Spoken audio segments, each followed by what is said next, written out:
Welcome to our Sunday afternoon question and answer program. Please go ahead with your call. Good afternoon, Chris. Isaiah chapter 14, verses 9 through 17. This language, it seems that, someone is speaking to Satan in the context that he is no longer in power. Actually, it even seems that they're mocking him. Is this the one that made the world and so forth? Again, what's the vantage point now, post May 21st and in this extended period of judgment? Reviewing this, what period of time is this speaking of? Now, in Isaiah 14, it's interesting the way God starts the chapter in verse 1, "For Jehovah will have mercy on Jacob and will yet choose Israel and set them in their own land." That would be the kingdom of heaven. Then it says in verse 2, "And the people shall take them and bring them to their place, and the house of Israel shall possess them in the land of Jehovah for servants and handmaids, and they shall take them captives, whose captives they were, and they shall rule over their oppressors." And the Israelites, or the Jews, were taken captive by Babylon. The Babylonians were their oppressors. Well, God says to Israel, you will take Babylon captive, you will rule over Babylon. And then he mentions the king of Babylon, take up this proverb or parable against the king of Babylon. And notice in verse 4, "How hath the oppressor ceased? The golden city ceased." The golden city is a synonym for Babylon. It has ceased.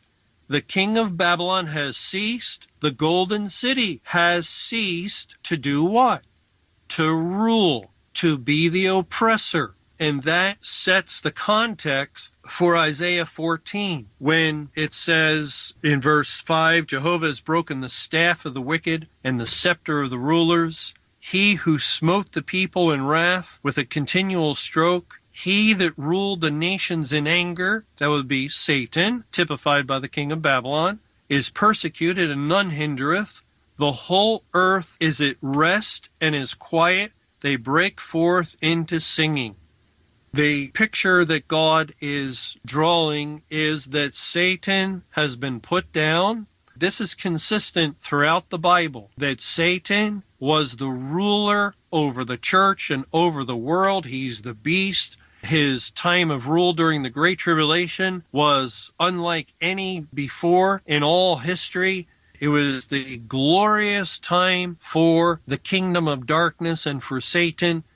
But then the Bible teaches that at the end of the Great Tribulation, Babylon fell. Babylon is fallen. Satan, typified by the king of Babylon, likewise falls, is put down from all rule. Daniel 7 tells us that the beast was slain, but the rest of the beast remains and yet has their dominion taken away. And Christ took the kingdom of Satan. And, Satan still exists. He still goes about as a roaring lion, seeking whom he may devour. And so he's still active in the church or active in the world. Yet it's a very big deal to him that finally, at the start of the Great Tribulation, God handed over the church to him, and he became the legitimate ruler of the churches as he took his seat in the temple as the man of sin.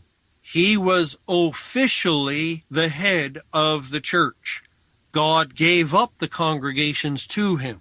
And at the end of the Great Tribulation, God removed all Satan's official rule. And that was a huge blow against the pride of Satan. God has taken from him all official capacity to rule over the world and over the church. And now the Lord Jesus Christ is ruling with a rod of iron. And because Christ is ruling, the people of God are likewise ruling. We have taken captive those that held us captive, and so forth. That's the language of the Bible. It's ruling with a rod of iron. It's not a beneficial rule in any way, but it's a rule of the Lord Jesus Christ to punish the inhabitants of the earth.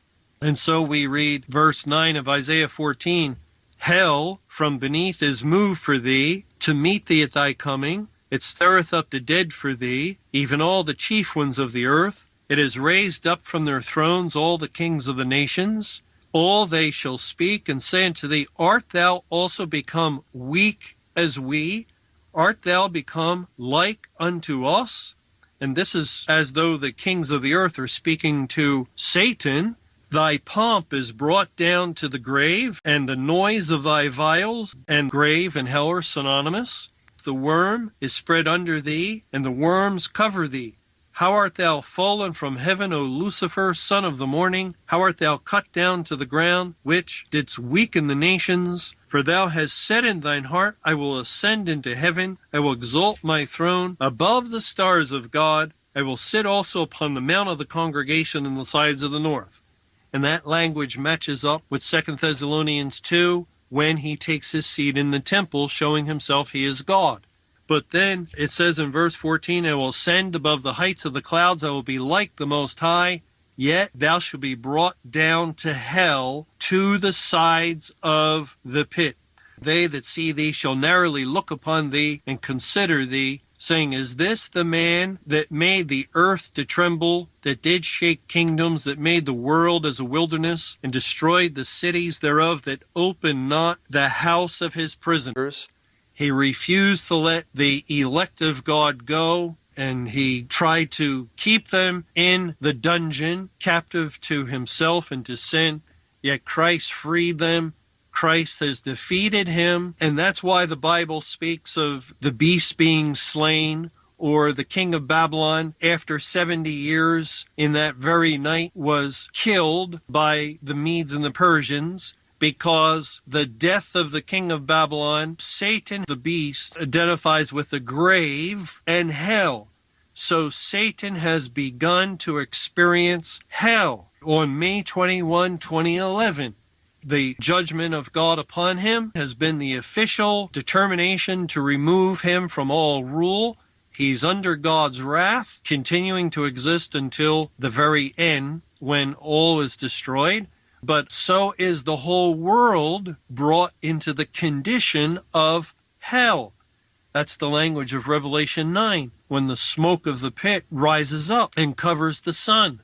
The smoke, that darkness, was in the pit below, but it rises to the earth, because the earth takes upon itself the condition of hell, or the grave. And once God shut the door of heaven, he has brought mankind into the condition, not an actual place, there is no actual place, but the condition of hell, of death. And the darkness and death are very closely identified or related together in the Bible.